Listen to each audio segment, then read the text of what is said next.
Joe, I wanted to pick up on that issue that Richard Tice made, concerns about the safety as we go forward. This is an issue at the moment for the political parties, isn't it?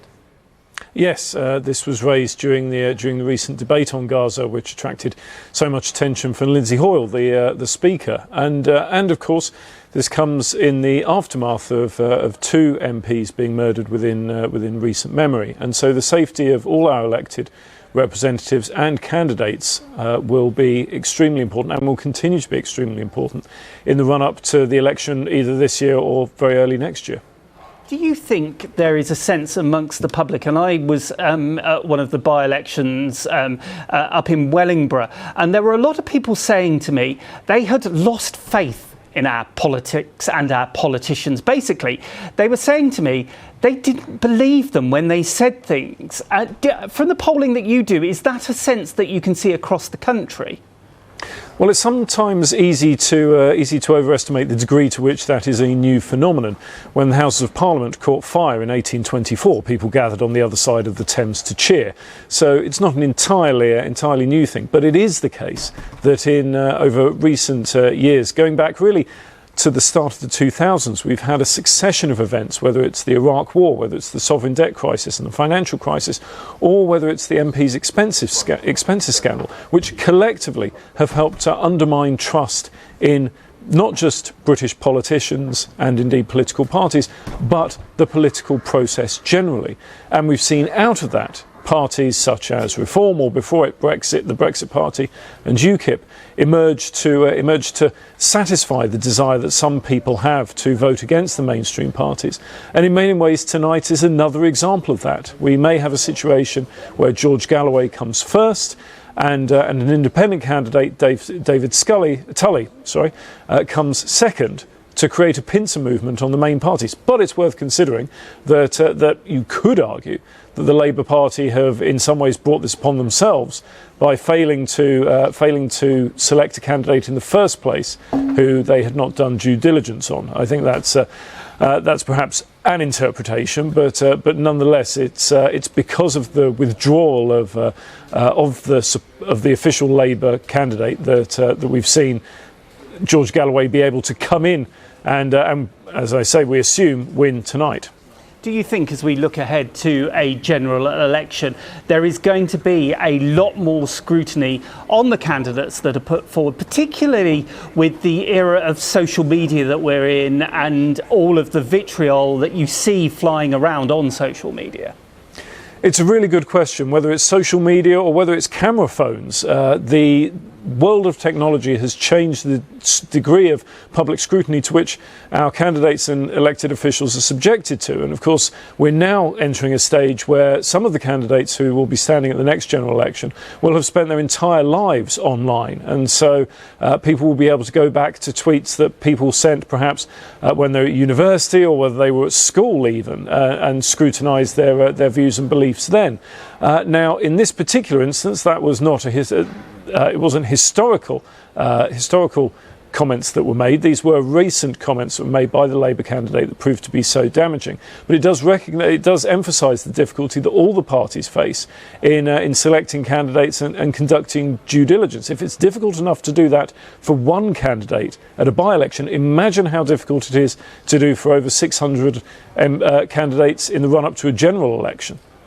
How hard is it for the political parties to cut through with the messages that they want to hear over all of that noise that is on social media? Well, it's very much a challenge for both the individuals themselves and the parties to cut through. In fact, this is one of the main difficulties that our polls have shown the Conservatives have had, particularly when it comes to their economic policies. All the announcements that were made in the last 9 months, for instance, whether it's policy announcements, whether it's photo calls wearing hard hats in factories, or whether it's something like the autumn statement, up until this week, over the last 9 months, there's been very little change in the percentage of people who think that the Conservatives are best on the economy. Statistically, it's been flat for 9 months because they haven't been able to cut through. And I think that's less to do with social media, though, and more to do with the ability of the parties themselves to connect with voters. But the challenge that all parties will face going into the next election is the question of connecting with voters up and down the country on local issues, on national issues and international issues. That will be a challenge for all of the parties. Yeah, it's going to be a fascinating general election this time round because of all of the things you've said. And also, if we look at social media and the disinformation that's there, those AI-generated things that are already flying around on social media, that will play a part in this general election that we really haven't seen in this country before. Yes, that's right. We've had a small inkling of it with the deepfake voice message from Sadiq Khan, where a fake voice or actor or AI generated, we're not sure, I don't think, what it was, but anyway, it pretended to be Sadiq Khan, saying that the Armistice Day parade was not important and that the protest for Palestinians should take priority. Okay, that wasn't true. I'm just going to pause you because I just want to explain. George Galloway, as you can see on your screen, has now arrived at the count. You can see him there in his hat, which he's worn a lot during this campaign in Rochdale. You can see him there in the middle of your screen. His party, the Workers' Party of Britain, has already claimed that it has won this by-election comfortably. His team are saying that his victory will represent a total rejection of mainstream party politics. And also they're saying that not only do they believe that they've won comfortably, but they think it will send shockwaves, their words, through the Palace of Westminster. But also his team saying that it will give hope to tens of thousands, if not millions of people in the country who are looking for a general alternative because our democracy has been stolen from us. That is what George Galloway's team are saying. You can see that he has arrived there at the count. This is what we were waiting for him to arrive. So we probably think that as he has arrived, that a declaration won't be too far away. You can see some of the other candidates there. I think that is probably the monster raving loony party there as well. There are 11 candidates in all standing in this Rochdale by-election, which of course came about after the death of the veteran Labour MP Sir Tony Lloyd. He died on the 17th of January, just days after he had announced that he had an incurable form of leukemia. He secured a majority of more than 9,000 back in the 2019 general election. It will be interesting to see if George Galloway does win, as is being suggested, what his majority will be in this election. We've got a turnout of nearly 40% in this election. In a general election, it was 60% back in 2019. Of course, when there is a by-election, you always have a lower turnout. We're going to stay on these pictures, but I want to bring Joe back in. Joe, a sort of 39.7% turnout. That's about average, maybe a little higher for a by-election?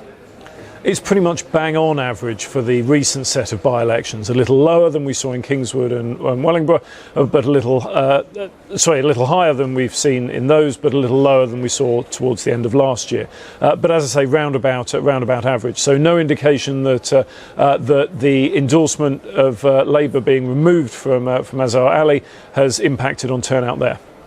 Yeah, absolutely. And if George Galloway, if viewers are just joining us, we are sort of coming up to 20 to 3 in the morning. We have been saying that George Galloway's confident of a victory here. Joe, if he did win, what would that mean for the other parties and how big a win would it be? Well, it would certainly be an enormous victory by historical standards in terms of collapse for the major parties. At the last general election, Labour, Conservative and Lib Dem made up nearly 90% of the votes in Rochdale, and so a big fall for that would be unprecedented by historical standards. Of course, the situation in Rochdale is very unusual, and the circumstances of this particular by-election are not what you would expect either at other by-elections or at a general general election. But nonetheless, the fact remains that would be a very big change. And I'm sure the message that the mainstream parties were unable, for various reasons, to connect with voters in Rochdale is one that we will hear repeated time and again by Mr. Galloway, his team and his supporters, and indeed many of the other candidates over the next few weeks. We're going to stay on these pictures. You can see the candidates are all lined up there, which would suggest that they've already do know what the result is, because normally before you see them all lined up, the election officials will have told them what's already happened and what the result is. You saw George Galloway there being hugged in the centre of the screen. Amongst the other candidates, of course, the reason it's been quite chaotic is because, of course, Azhar Ali won the contest to be Labour's candidate and appeared as their candidate on the ballot paper, but Labour disowned and suspended him over remarks that were widely alleged to be anti-Semitic. He himself said sorry for what he had said, but this is the reason why the Labour Party haven't campaigned hard in that area, because they withdrew support from their candidate, which, as we said, means that George Galloway has gone in, and he won, you'll remember, the Bradford West by-election in 2012, another constituency which has a significant Muslim population. Now, as we've been hearing through the evening, his critics accuse him of stoking division in towns that he's previously had little to do with. In his campaign, it had a heavy focus, as we've been hearing, on the plight of the people in Gaza, and he himself has said he offers a voice to people who otherwise wouldn't have one. He, of course, himself is a former Labour MP and Respect MP. He has focused on the 30% of the community which is Muslim. We heard earlier from Richard Tice, the leader of Reform UK, which of course was the Brexit party. Their candidate was Simon Danczuk. Now, he was actually the MP for Rochdale until 2017. At that time, he was a Labour MP, but Labour suspended him after he sent lewd text to a 17-year-old girl, for which he has apologised for. During the campaign, he in his campaigning had said that it was a two-horse race between him and George Galloway. It does now seem that an independent candidate, Dave Tully, is, if we, the correspondents on the ground are hearing that he could come second, which would be unusual. When it comes to the Conservatives, their candidate is called Paul Ellison. He's a local businessman, previous winner of Rochdale Man of the Year, but he wasn't in Rochdale for part of the run-up to the by-election, as he was on holiday. It has been a chaotic by-election. The Green Party disowned the candidate they initially selected to fight the contest, called Guy Otten, over remarks about the Middle East that he made on social media. He made derogatory remarks about the Muslim faith. The local party then backed independent Mark Colburn. He's a retired vicar and Just Stop Oil activist who was previously jailed for non-violent direct action. Indeed, he was given a suspended sentence this week for causing a public nuisance by blocking traffic on the M25 in September 2021 as part of an Insulate Britain protest. So all in all, this whole by-election has had a range of candidates, some with their issues. We've had two who've been suspended by their party, and of course it wouldn't be a British by-election without also a monster raving loony candidate who has brought maybe some light relief to all of the campaigning that has been going on in Rochdale over the last weeks. I know the monster raving loony party candidate, one of his campaign issues was the introduction of a 99p coin, as well as for all roundabouts to have fairground carousels in the middle. So we've had everything in this by-election, really. Joe, have you ever known, Joe, a by-election like this one? No, this is unique by historical standards. There have been occasions where candidates have been disavowed by their party.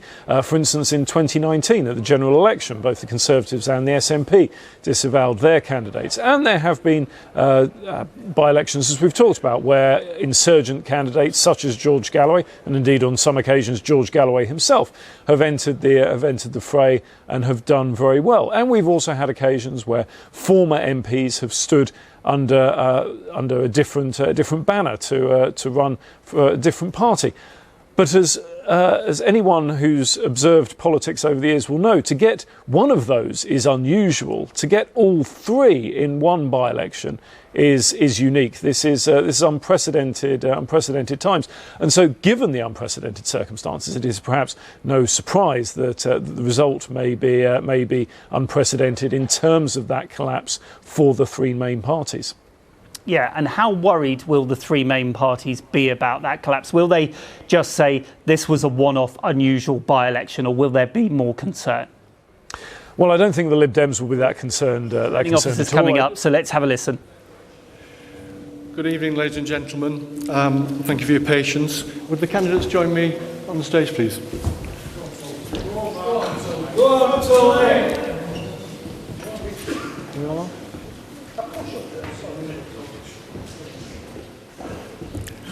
I, Steve Rumbelow, being the acting returning officer at the election of a Member of Parliament for Rochdale on 29th February 2024, do hereby give notice that the number of votes recorded for each candidate is as follows.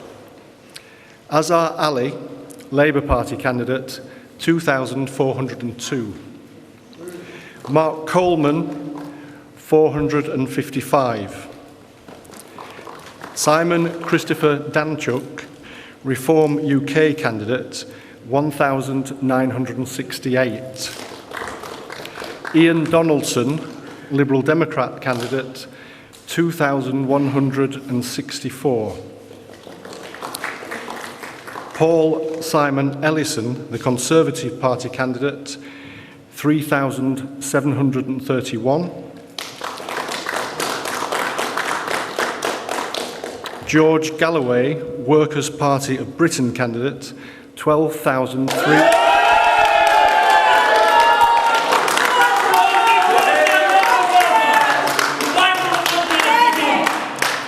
12,335. Michael Howarth, Independent candidate, 246.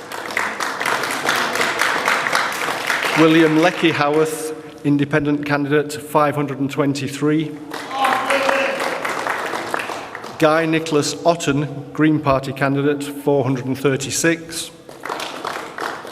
Ravin Roden Subordna, Official Montserrat Looney Party candidate, 209.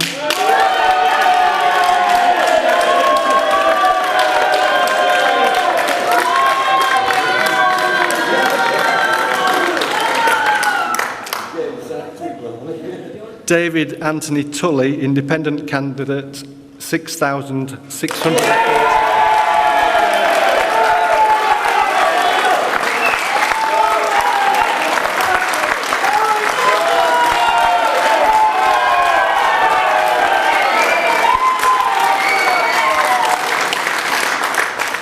That was 6,638. I do hereby declare that George Galloway is duly elected.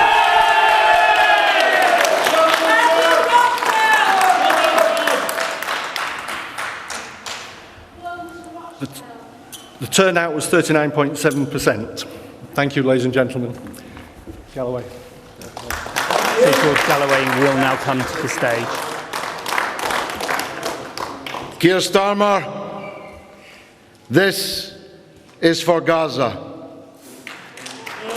You have paid and you will pay a high price for the role that you have played in enabling, encouraging and covering for the catastrophe presently going on in occupied Palestine in the Gaza Strip.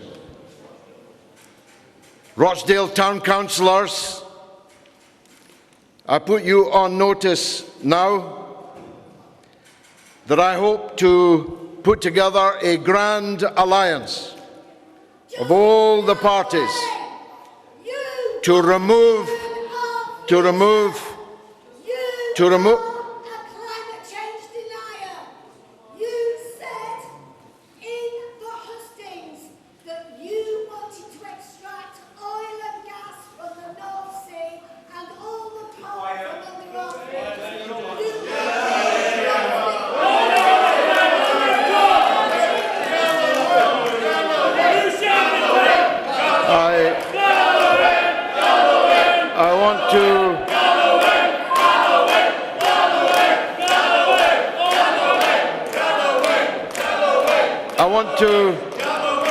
I want to put the town councillors on notice that we intend to clean the town hall clock. I make, of course, no disrespect to the returning officer and his fine staff who ran this campaign today and this count this evening virtually flawlessly, nor any public servant in the town hall. But the councillors have to go, and I intend to try to put together a grand alliance that will change Rochdale for the better just 12 weeks from now at the local elections. I thank God for this great victory. I thank my wife, my 6 children, my 5 grandchildren, who've all been working in this campaign. I thank my agent, my campaign manager, my dear friend and wise counsel, Imtiaz. I thank all of my campaign team for the phenomenal work that they did. I thank the people of Rochdale who voted for me in such numbers, but promised to work faithfully for all Rochdalians and to work for the day where you can again be born in Rochdale. Again be born in Rochdale. I want to tell Mr. Starmer above all that the plates have shifted tonight. And as Jacob Rees-Mogg just said on television, in talking of me as a parliamentary orator of note, that Keir Starmer's problems just got 100 times more serious than they were before today. This is going to spark a movement, a landslide, a shifting of the tectonic plates in scores of parliamentary constituencies, beginning here in the Northwest, in the West Midlands, in London, from Ilford to Bethnal Green and Bow. Labour is on notice that they have lost the confidence of millions of their voters who loyally and traditionally voted for them generation after generation. I've heard some of the narrative being spun around this election result this evening. Yes, it's true that every Muslim is bitterly angry at Keir Starmer and his misnamed Labour Party. But you would be very foolish if you did not realise that millions of other citizens of our country are too. Keir Starmer and Rishi Sunak are 2 cheeks of the same backside, and they both got well and truly spanked tonight here in Rochdale. Finally, I congratulate David Tully on his remarkable achievement.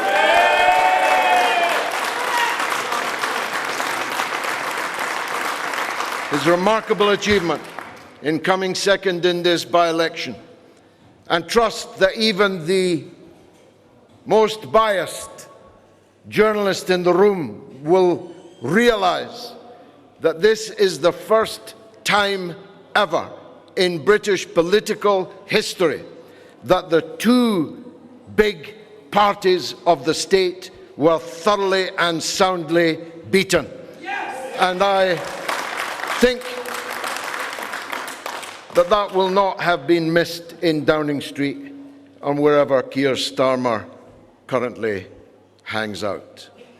I look forward to working with Mr. Tully, and I hope he'll join the Grand Alliance to wipe Rochdale's town hall clean, because this town has been badly let down. Once one of the most prosperous towns in England, now one of the poorest, whose heart has been piece by piece removed. The maternity, the A&D. I understand you can't even be locked up in Rochdale. There's not even a jail cell to toss a miscreant in. Mr. Danchuk might be glad to hear it. But the biggest new threat that we face is the possibility of the extinction of the proud Rochdale Football Club. And I pledge that I will work tirelessly, I hope with the Town Council as changed in 12 weeks' time, to save the Dale. God bless you. God bless Rochdale. God bless Gaza. So that is George Galloway, who has won the Rochdale by-election with 12,335 votes, a majority of just over 5,500. As we heard there in his victory speech, he took aim at the Labour leader, Sir Keir Starmer. He said this is for Gaza and will pay a high price for the catastrophe in Gaza. He said that Mr. Starmer, above all, the plates have shifted tonight. He said this is going to spark a movement, a landslide, again saying moving the tectonic plates. Mr. Galloway went on to say Labour is on notice. They have lost the confidence of millions of their voters. Then he said Keir Starmer and Rishi Sunak, and I quote him, are two cheeks of the same backside, and they got well and truly spanked in Rochdale. He thanked his campaign team, and he also thanked the people of Rochdale who voted for him, but he also promised to work for everyone in Rochdale. He also went on to congratulate the independent candidate, David Tully, who came second with 6,638 votes. He said the result will not have been missed in Downing Street or with Sir Keir Starmer. Well, we can now take a look at that result in full.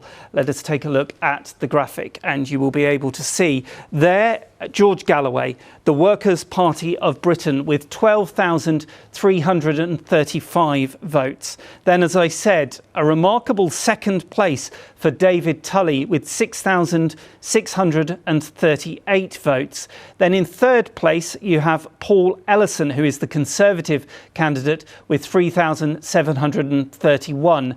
Then you can see Azhar Ali. Officially, he was on the ballot because it couldn't be changed as the Labour candidate, although the party did disown him with 2,402 votes. Ian Donaldson from the Liberal Democrats there with 2,164, and the Reform Party candidate,